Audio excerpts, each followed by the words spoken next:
Okay sir, వస్తా, మళ్ళీ వస్తా మీ దగ్గరికి. శంకర కృష్ణవేణి గారు వస్తాను సార్. కార్తీక్ గారు వస్తా మీ దగ్గరికి వస్తా, మళ్ళీ వస్తా ప్లీజ్. శంకర కృష్ణవేణి గారు గుడ్ మార్నింగ్. ఒకసారి మీ దగ్గరకు వచ్చే ముందు అది పేర్ని నాని గారు బయట ఒకసారి ప్లే చేయండి. పీసీఆర్ ఒకసారి బయట చూడండి మేడం.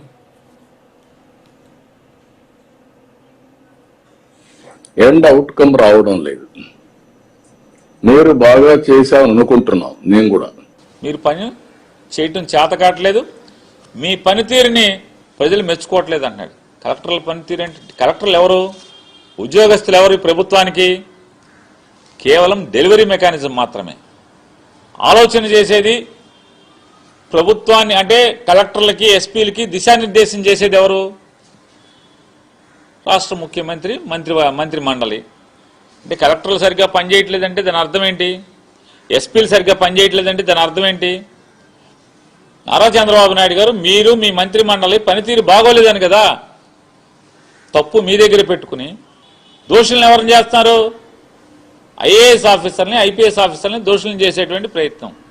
అంటే ప్రజల దగ్గరేమో మీరు పత్తిత్తా, మీ మంత్రులు పత్తిత్తులా, మీ ఎమ్మెల్యేలు పత్తిత్తులా, పతివత కబుర్లు చెప్తూ ఇవాళ మీరు కలెక్టర్లని ప్రజలకేమో వీళ్ళు పనిచేయట్లేదు. దాని అర్థం ఏంటి? చేతకాని ముఖ్యమంత్రి, చేతకాని ప్రభుత్వం అనే కదా. మీరు పని చేయటం చేత కావట్లేదు, మీ పనితీరుని ప్రజలు మెచ్చుకోవట్లేదు అన్నాడు.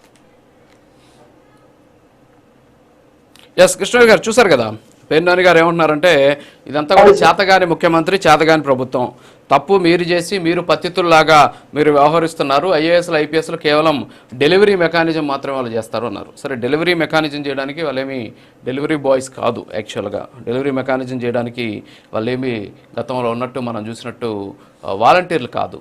దే ఆర్ ఎగ్జిక్యూటివ్ పవర్స్ ఉన్నటువంటి ఆల్ ఇండియా సర్వీసెస్కి సంబంధించినటువంటి వాళ్ళు.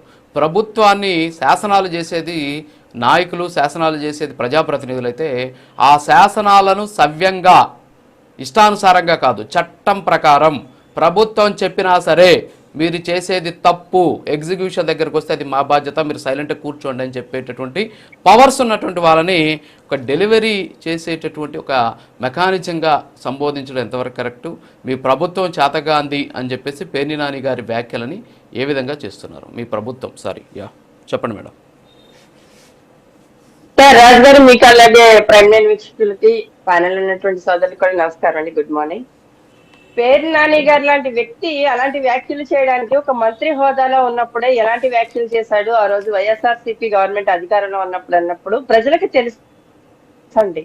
అంటే ప్రజల్లో ఒక మహోన్నతమైనటువంటి వ్యక్తిగా రాజకీయంగా కానీ ఇటు మూవీ పరంగా కానీ ఎదిగినటువంటి పవన్ కళ్యాణ్ గారిని ఏ రకంగా ప్రెస్ మీట్లు పెట్టి తిట్టాడు అన్నది కూడా తెలుసు.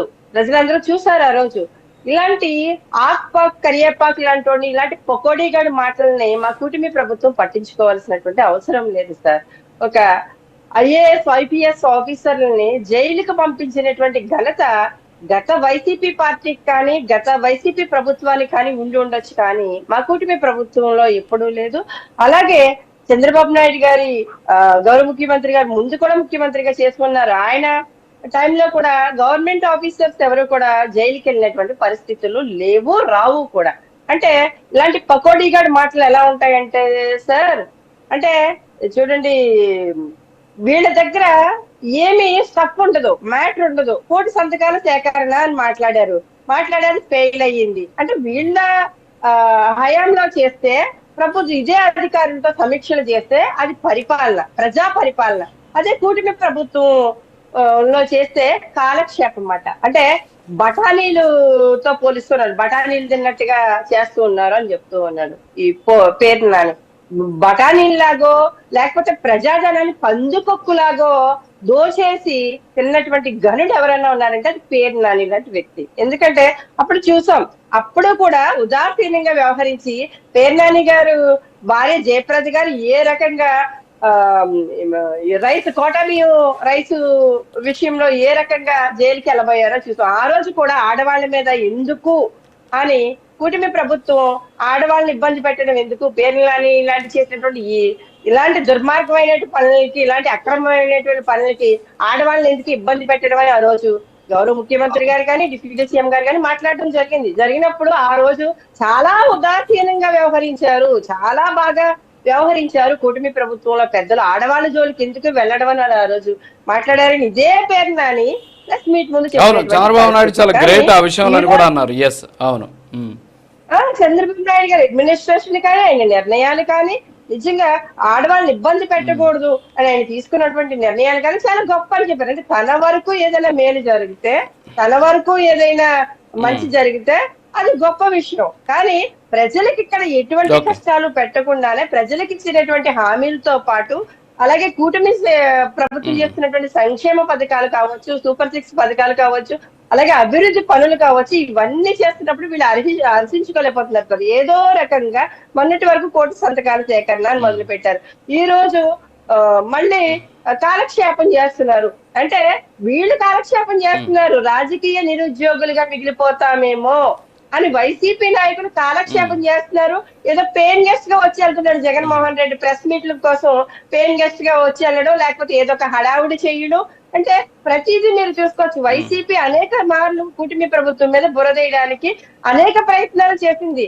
ఆఖరికి కోటి సంతకాల సేకరణ దాకా కూడా మొత్తం ఫెయిల్యూర్ చేసినటువంటి ప్రతి కార్యక్రమం ప్రభుత్వ వ్యతిరేక కార్యక్రమం అని చెయ్యడం, ప్రజల్లో అవాసు పాలవడం, అంటే పూర్తిగా అనుమానాలు తప్ప అక్కడ వాస్తవాలు లేవు. ప్రభుత్వం దాదాపు మీద కూడా 1,04,00,000 కాదు మేడం, 1,04,00,000కు పైచులకు సంతకాలు పెట్టించుకున్నారు, సంతకాల సేకరణ చేశారు, ప్రజల నుంచి తీసుకున్న సంతకాలను తీసుకెళ్లి గవర్నర్ గారికి అందజేశారు. మరి వాళ్ళు సక్సెస్ అంటున్నారు, మరి మీరు ఫెయిల్యూర్ అవుతున్నారు మరి అంటున్నారు. మరి అన్ని కోట్ల సంతకాలు చేశారు కదా, మరి ఎలా ఫెయిల్యూర్ అవుతుంది? సార్, ఒక బటన్ నొక్కి ప్రజల అకౌంట్ లోకి కాకుండా వైసీపీ నాయకుల అకౌంట్ లోకే డబ్బులు పోయినటువంటి పరిస్థితి. ప్రభుత్వ ఆస్తులను ఏ విధంగా వీళ్ళు కబ్జా చేసి రాయించేసుకున్నారో ఆ రోజు అన్నది కూడా తెలుసు. అంటే ప్రజల ఆస్తుల మీద కూడా జగన్మోహన్ రెడ్డి బొమ్మేసుకోవడానికి పాస్ బుక్ల మీద కూడా వచ్చేసినటువంటి పరిస్థితి. ఇలాంటి వ్యక్తులకి కోర్టు సంతకాలు సేకరించడం, వాళ్ళు ఏర్పాటు చేసుకున్నటువంటి ఒక గ్యాంగ్, ఒక మాఫియా లాంటి వ్యవస్థ, వాలంటీర్ వ్యవస్థను ఉపయోగించుకోవడం కావచ్చు. అలాగే ఇలా పోర్చురీ సంతకాలకు అలవాటు పడినటువంటి వ్యక్తులు ప్రజల సంతకాలు సేకరించడంలో పెద్ద పనేం కాదని అనిపిస్తుంది సార్. అంటే అవి పూర్తిగా ప్రజలు పెట్టినటువంటి సంతకాలు కాదు. నిరక్షరాస్యులైనటువంటి వ్యక్తులు ఓన్లీ సంతకం పెట్టడం మాత్రమే వస్తుంది సార్. ఇది పూర్తిగా